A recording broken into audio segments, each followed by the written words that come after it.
یہ کہانی ہے علی خامنئی کی، ایک ایسے شخص کی جو سادہ زندگی سے اٹھ کر اپنی ملک کی سب سے طاقتور کرسی تک پہنچے۔ ابتدائی زندگی۔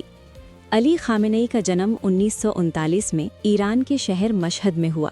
ان کا خاندان زیادہ امیر نہیں تھا۔ ان کے والد ایک دینی عالم تھے اور گھر کا ماحول سادہ لیکن انوشاست تھا۔ بچپن سے ہی انہیں تعلیم اور دین میں گہری دلچسپی تھی۔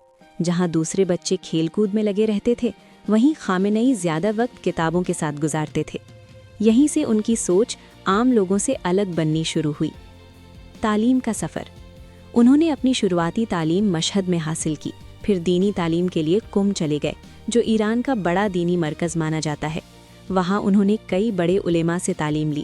ان کی دلچسپی صرف کتابوں تک محدود نہیں رہی، وہ تقریر، لکھائی اور سماجی مسائل میں بھی دلچسپی لینے لگے۔ دھیرے دھیرے ان کی پہچان ایک پڑھے لکھے اور اثردار خطیب کے طور پر بننے لگی۔ مشکلات کا دور۔ 1970 کی دہائی ایران کے لیے بہت ہنگامہ خیز تھی۔ ملک میں سیاسی تبدیلی کی لہر چل رہی تھی۔ علی خامنئی بھی اس تحریک کا حصہ بنے۔ انہوں نے کئی تقریریں کی، مضامین لکھے اور اپنی رائے کھل کر بیان کی۔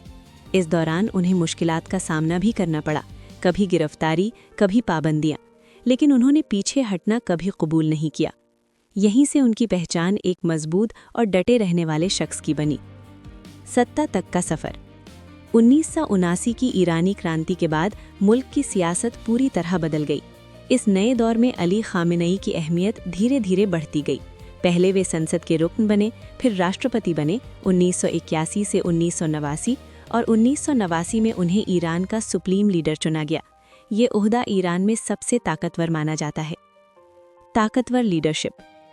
سپریم لیڈر بننے کے بعد علی خامنئی نے ملک کی پالیسی، رکشا اور انترراشٹری رویے پر گہرا اثر ڈالا۔ ان کی طاقت صرف کرسی میں نہیں تھی، بلکہ ان کے تجربے، مضبوط بیانیہ اور سیاسی پکڑ میں تھی۔ حامیوں کے مطابق انہوں نے ملک کی خود مختاری پر زور دیا، سائنس اور تعلیم کو بڑھاوا دیا، آتم نربھرتا پر فوکس کیا۔ حالانکہ کچھ لوگ ان کی پالیسیوں سے اتفاق نہیں رکھتے تھے، لیکن یہ بات مانی جاتی ہے کہ وہ بے حد اثردار اور طاقتور لیڈر رہے ہیں۔ ان کی خاص باتیں۔ علی خامنئی کی کچھ خاص خوبیاں بتائی جاتی ہیں: دمدار تقریر کرنے کی صلاحیت، لمبا سیاسی تجربہ، انوشاست زندگی، مشکل حالات میں صبر۔ انہوں نے کئی کتابیں بھی لکھی اور ترجمہ کا کام بھی کیا، جو ان کے علمی پہلو کو دکھاتا ہے۔ ہمیں کیا سیکھ ملتی ہے؟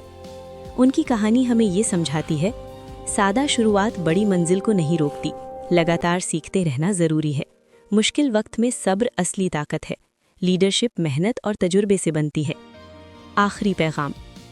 ہر انسان کی اپنی رائے ہو سکتی ہے، لیکن اس میں شک نہیں کہ علی خامنئی نے اپنے ملک کی سیاست پر گہرا اثر چھوڑا۔ ان کی زندگی ہمیں یہ ضرور سکھاتی ہے: بڑا بننے کے لیے لمبا سفر طے کرنا پڑتا ہے، اور مضبوط بننے کے لیے کٹھن دور سے گزرنا پڑتا ہے۔